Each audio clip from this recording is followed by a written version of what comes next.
County governments grew revenue collection by 28% in the 2014-2015 financial year. During the period, the devolved units collected a total of 33.8 billion shillings compared to 26.3 billion a year earlier. According to the Controller of Budget report, improved efforts in revenue collection came as counties leverage on technology to seal leakages that existed in the past.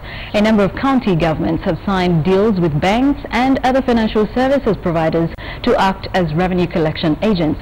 From the analysis, Nairobi generated the highest amount of local revenue at 11.5 billion shillings during the period, followed by Mombasa, Nakuru, Kiambu and Narok counties that raised 2.4, 2.2, 2.1 and 1.64 billion shillings respectively. The county that raised the lowest amount of local revenue during the reporting period was Tana River County at 33 million shillings.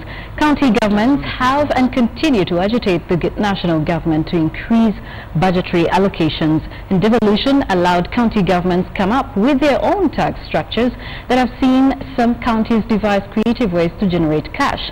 Taxing chicken, border borders and cyclists have become common laughable features of revenue collection that have drawn the wrath of residents across the country.